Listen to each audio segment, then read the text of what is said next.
first of all, would you give me a sense of the genesis of this? We go from President Biden, who didn't want to do this himself, to President Biden, who's doing this himself. I mean, how did he get from there to here? Okay, so the origin of this is in the campaign when and you had Bernie Sanders calling for all student loans to be forgiven, then Senator Warren calling for $50,000 for borrower, and President Biden proposed $10,000 for borrower around the time that the HEROES Act of 2020 was introduced, that also had $10,000 of loan forgiveness. Now, the HEROES Act passed the House, but not the Senate, which has always been the problem with getting legislation done. So he's always consistently said that he supports $10,000 loan forgiveness, but that he didn't believe that he had the legal authority to do so. Now, with the announcement, they released a memo which tries to explain the legal authority under the HEROES Act of 2003. The HEROES Act of 2003 gives the president, well, the Secretary of Education, the legal authority to waive provisions of the Higher Education Act of 1965 when there's a national emergency, which there is, when if those provisions have affected individuals, to ensure that those affected individuals are no worse off. And there is some language that the secretary deems, which gives very broad latitude to the Secretary of Education.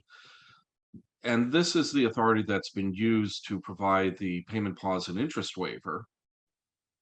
But now they're trying to extend it to include loan forgiveness. The difference is that with the student loan moratorium, the borrowers' loans were put into hibernation. So they were no worse off because the status of the loans were frozen, and no interest accruing, no payments due.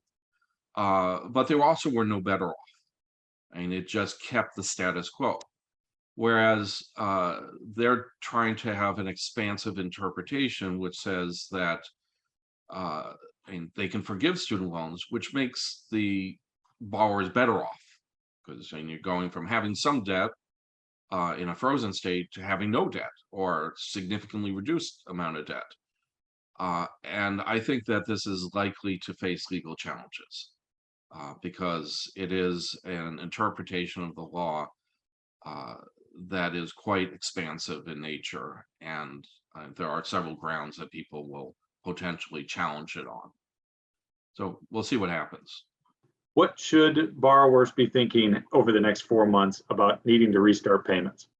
Well, they should start preparing for the restart of repayment and do a little budgeting exercise to figure out where they're going to get the money to make the payments, and if they're going to have to cut some things in their budget or not. Get started saving that money. Now, if you make the payments early, the payments go entirely to principal, but there are potentially better uses for that money, such as building or bulking up your emergency fund. You should have at least half a year's salary saved for unanticipated emergencies. You should use the money to pay down higher interest debt, like credit card debt. That'll save you more money. And since there is no benefit to paying off your federal student loans early, because no interest is accruing, so once the repayment restarts, then you could use any leftover money to pay down your student loan debt. I'd also suggest updating your contact information with your loan servicer and on studentaid.gov to make sure you get any announcements. For example, the means testing means that anyone who's not already in an income-driven repayment plan may have to fill out an application form.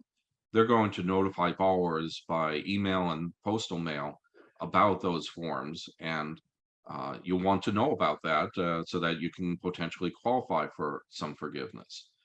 I also suggest signing up for auto pay, where your monthly payment is transferred from your bank account to the loan servicer automatically. Not only does this mean you'll be less likely to miss a payment, especially in the confusion of the restart of repayment, but you usually will get 1/4 of a percentage point interest rate reduction for paying your student loans through auto pay, and that can save you some money. That makes sense. You know, a couple people, friends of mine, have asked me with regard to forgiveness, how am I going to get the forgiveness? Is it going to be automatic? Do you know about that? Is it going to be automatic for some, and others will have to fill out a form? Yeah, the forgiveness will be automatic for some borrowers and require an application form for others. Since there's means testing, that means the U.S. Department of Education needs to know something about the borrower's income. The U.S. Department of Education already has information about the borrower's income for about 8 million of federal student loan borrowers who are in an income-driven repayment plan, like income contingent repayment, income-based repayment, pay-as-you-earn repayment, and revised pay-as-you-earn repayment. So for those borrowers, the U.S. Department of Education has the information it needs to implement loan forgiveness automatically. For all the remaining borrowers, they will need income information or at least some sort of assertion that they qualify relative to that means testing, that cap of $125,000 of income. And there are two approaches the Department of Education could do. One is just a simple form where the person filling out the form asserts under the penalty of perjury that they qualify. The other would be to have the borrower authorize the U.S. Department of Education to get that income information from the IRS. There are laws like the Future Act that allow sharing of data between the IRS and the U.S. Department of Education, but the general principle has been that it has to be permission. The borrower has to take a step to give permission to the U.S. Department of Education to get that information from the IRS. Okay, that makes sense. Just one more thing, I'll let you go. Could you put this into words? I imagine this is going to really help some people, and yet going forward, this does nothing to reduce the cost of college. For people in college, going to college. So I imagine the student debt crisis, without any additional action, will just continue on, right? Yeah, and we're still going to be left with more than $1 trillion of student loans outstanding, and it grows by a little bit less than $100 billion a year. So, it just puts off the date when we hit $2 trillion of student loan debt by 3 or 4 years. That's all it buys us. So we will end up in a similar situation unless there are actions taken to make college more affordable, such as increasing the Pell Grant. President Biden has proposed doubling the Pell Grant, and it's kind of being done piecemeal. I actually think that it should be tripled immediately, but there seems to be a lack of political will to do something like that. And that will ensure that low-income students, at the very least, don't have to borrow more than high-income students. One of the reasons why they're targeting Pell Grant recipients for more loan forgiveness is, and Pell Grant recipients are more likely than non-recipients to graduate with student loan debt. And depending on the degree level, they can graduate with double the debt of non-recipients.